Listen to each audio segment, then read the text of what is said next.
Sa hai uyên tâm sẽ đông gồm rửa lại thằng gần hay là thằng nam dùng thừa hay bạc riêng hay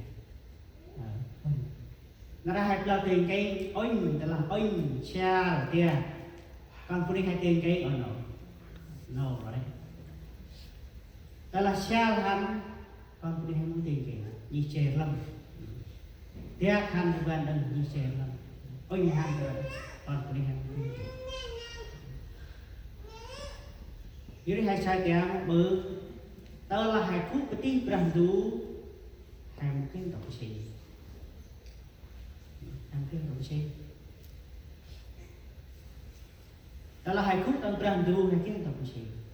berandu cả jadi mampu hai saya tak dia mampu lát hay là tu bon tu thành phố ở bên xa đeo mà không phải để lời hay là bạc riêng hay là mình đưa kia làm gì chèn không phải chỉ hai sao được hai oin hết ư tính hai sao cả oin này hay là oin này muốn cái hay là oin lên làn oin này chắc oin hay là sang các bạn nè rồi tọt sang biết rồi chắc có tọt sang rồi oin này là không tươi hành ra con cứ đi hai môn tìm ra oin này không tươi hành ra ở vậy là chịu chắc nè dưới hai sai tu tê nào khai thì vâng mình đợi này ông nào mình giờ từ la ôi heo hồ long hải minh đấy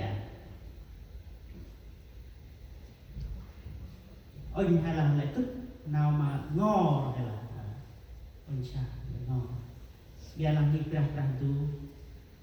bên không ai hay sao ôi gì này muốn cái tôi hay tìm cho ở gì này dia làm ra du chỉ mắt việc ra Yuri cũng mình chỉ tạm việc ra chỉ năm đây bằng tức tạm lục lê bằng tức tạm lục lê bằng một cái hạt tức tạm này cho Yuri tới la năm đây một cần đức tầm này cho mình là việc ra ở xa Yuri bằng đức tầm lục lệ mà có là đức tầm lục lệ bằng dân quay ra áp mô nào Yuri brandu sri mà chặt quynh việc ra bon làm tâm ra đơn hay là ta là hành dính chỉ hai tầng quay ra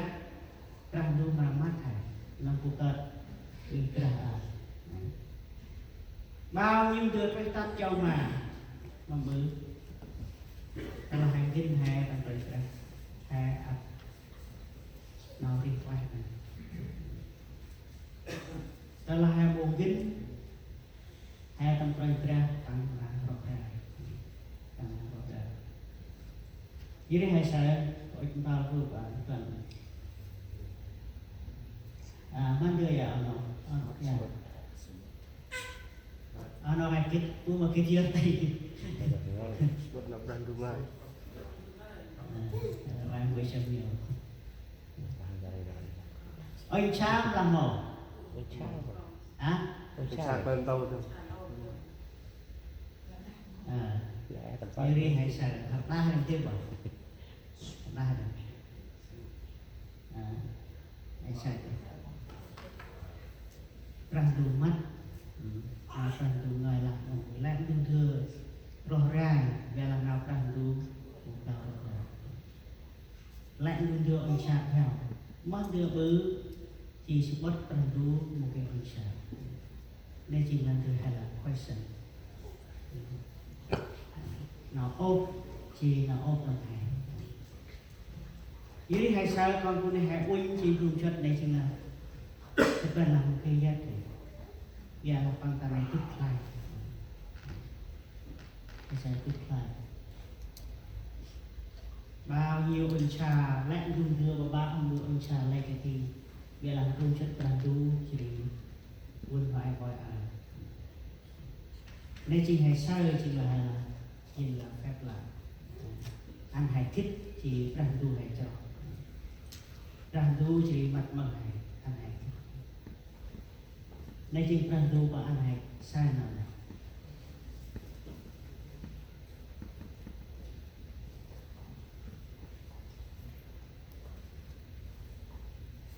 jadi hai sai đến tầm mà thừa được gần hai đến tầm mà thừa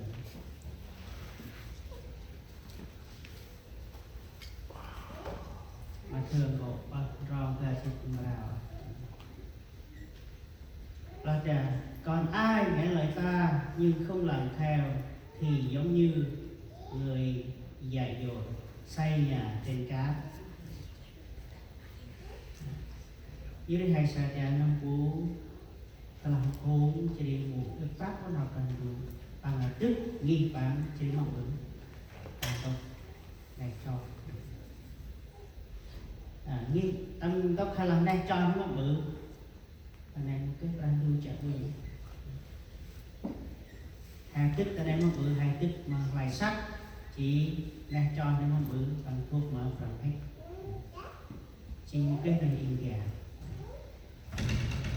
jadi hai saya nak ada dan tóc hai ông đức là brandu an hai đức tao nói hai đức mà ngoài sắc hai đức tao này cho tóc hai đức tao an hai sắc tóc hai ông đức jadi hai saya dia cing khai nha brandu kau dalam hung kaya brandu bằng kau dalam hung thịt nào hung lau mình hung kaya và các chỉ hôn một cái bài viết rằng đủ chỉ định mọi người và các là lúc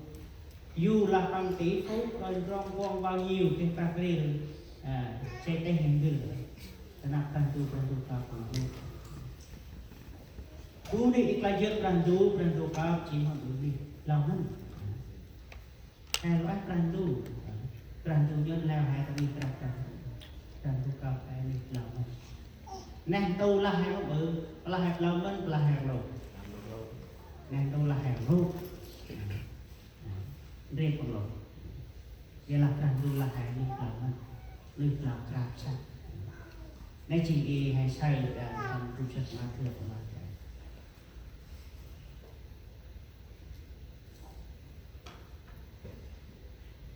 chỉ đi hay sai cho nên tôi ban đến chỉ hệ quynh làm tu chất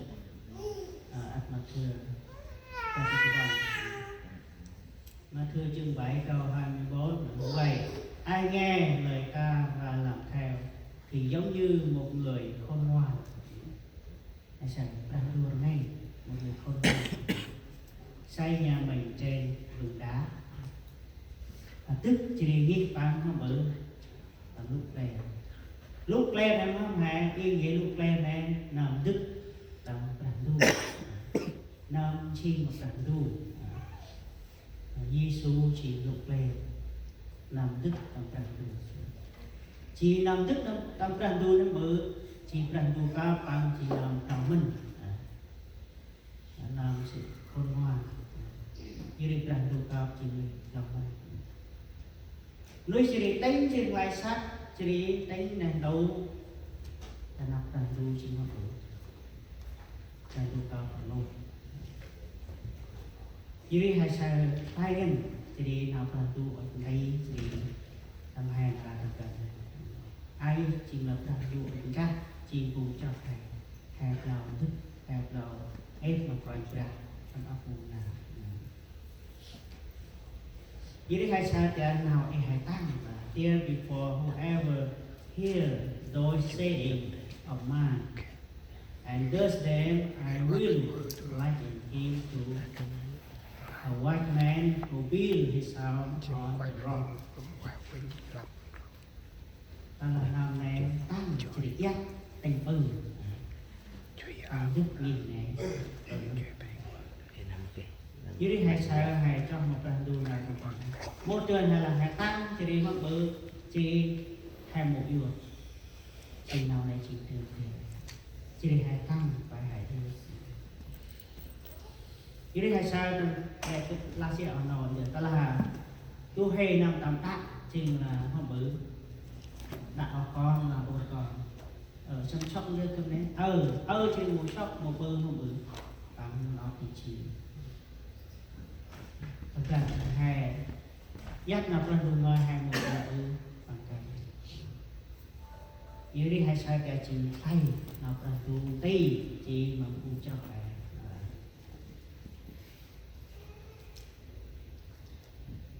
Win nama Ibra